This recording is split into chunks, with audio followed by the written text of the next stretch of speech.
to pick up a win like that? Um, it was, yeah, it was big. It felt good to get a victory for sure. Do you ever? I mean, you had a couple setbacks, but I know you believe in yourself. But does doubt ever start to creep in a little bit? Like, well, what's going on? Why am I not getting the results? Um,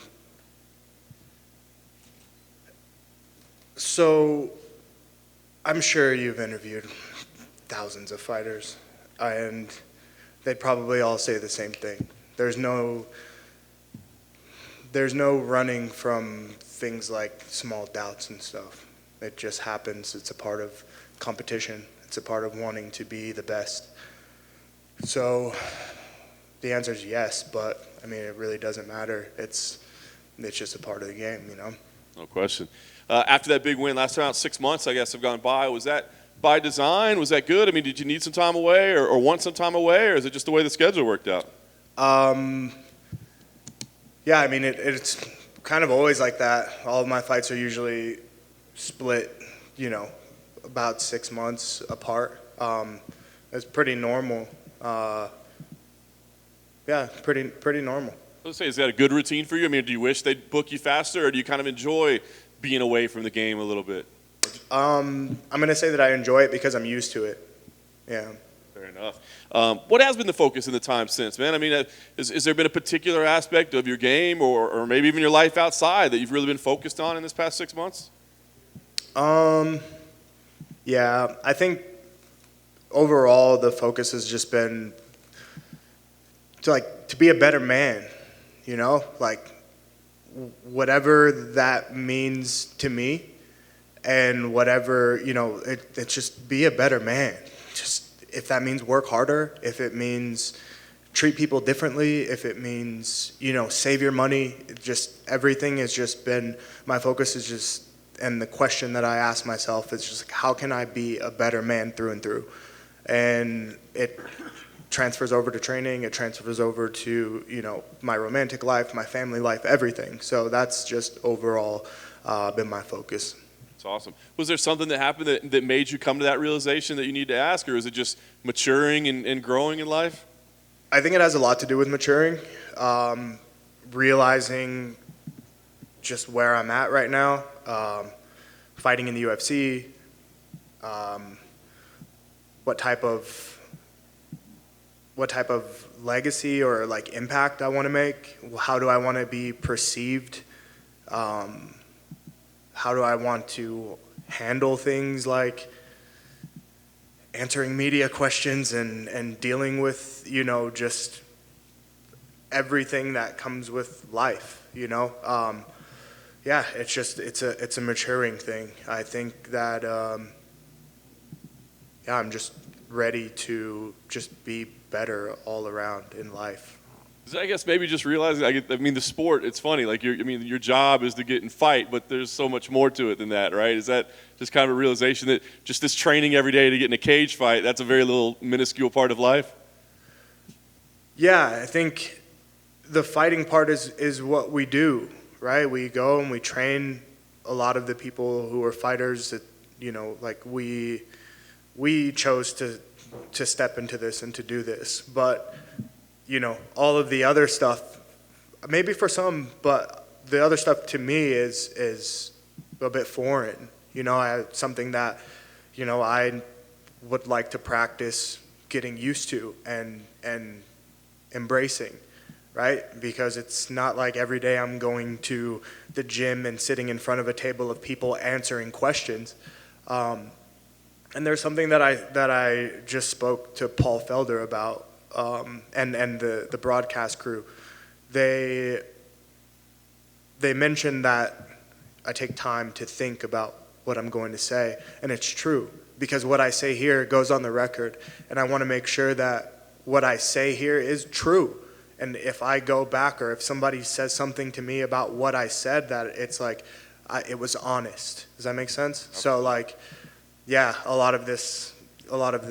don't know, I'm just ranting now, but hopefully that answers your question. Yeah. It absolutely does. Fighting back in the United States, I'm curious, is it nice, like comfortable, or do you kind of, part of me thinks that you like the adventure maybe of going elsewhere and fighting elsewhere?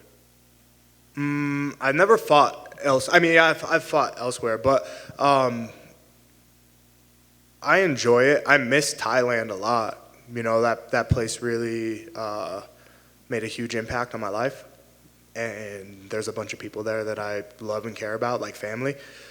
And just the people and the culture, I miss it. But I also enjoy being home. I enjoy being able to see, you know, my mother and my family and things like that. So I try not to get too caught up in, you know, what I don't have and, you know, what's not right here.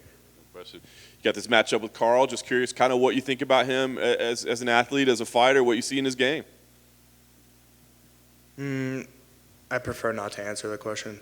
Fair enough. On paper, it seems like it's going to be a pretty explosive matchup. Do you at least believe that your styles coming together will probably create for a very action-packed fight?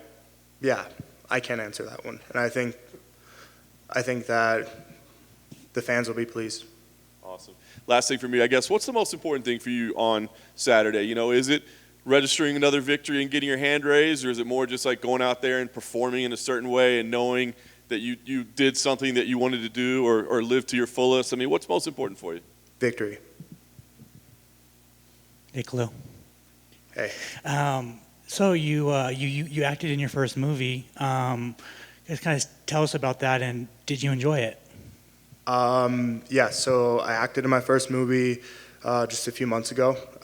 It's set to release this like couple months. It was awesome. I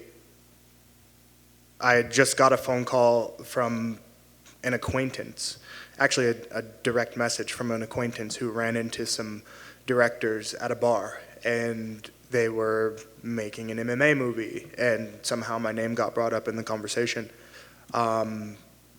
Then I got the message, exchanged numbers, and they're like, hey, we'd love for you to audition for this. So I did it, and right after the audition, they're like, we're not even going to waste time. We want you to have the part. And so I'd never acted or anything in my life, never even really knew it was something that, you know, like I wanted to do, but it was really enjoyable. And one of the coolest things is that I got to do it alongside of some of MMA's biggest names: Anderson Silva, Rampage Jackson, Czech Congo, Higa Machado. I mean, there's so many of us in the movie, and it's going to be really exciting to see it on the big screen and just to see, I'd say, yeah, to see myself doing something, you know, besides fighting on, you know, on a big screen. It's just it's a really cool thing to think about. That's going to happen. Yeah. Did you enjoy like the acting process? And it was so cool. It was amazing. Yeah, just being on set. Studying lines, you know, in my trailer, just thinking like, okay, you know, I got to get into character. I've got to, you know, remember all of these lines, and just the people and the atmosphere of the set, the crew was amazing. So yeah, I enjoyed it. It was really cool. do you see yourself acting again? Yeah, I would love to. I would definitely love to. Yeah. Yeah.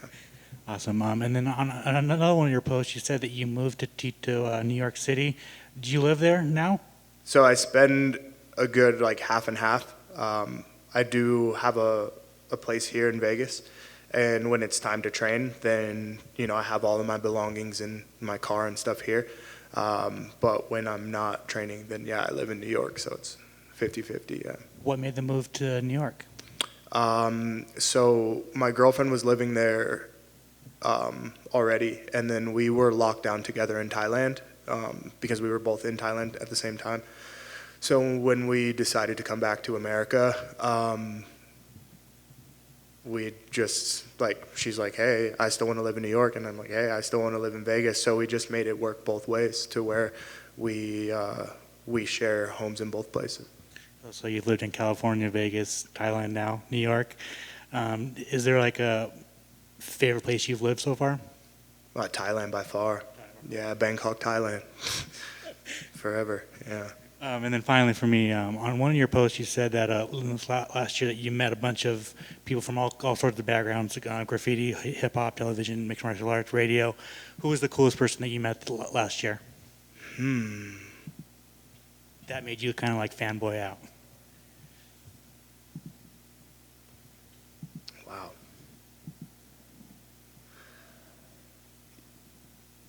Wow.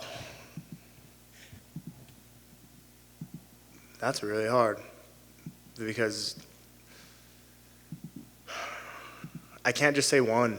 I can't. I'd say it's like it's a mixture of. I don't know if you're familiar with Ebro Darden. He's like a radio host and DJ out of New York City and has his like own Apple Music TV show. So like Ebro Darden, Laura Stiles, and Paul Rosenberg, they all run the same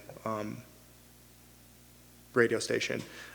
So meeting them was awesome. And then one of the guys from an old graffiti crew that I really used to enjoy when I was a kid called Iraq, a guy named Mike Iraq. And we just hit it off and had a really cool friendship from the initial meeting. So I'd say like a mixture of those, yeah. And Tretch from Naughty by Nature, like, yeah. Yeah, those are badass people. Awesome, thank you. Mm-hmm. Cool. Thank you, guys.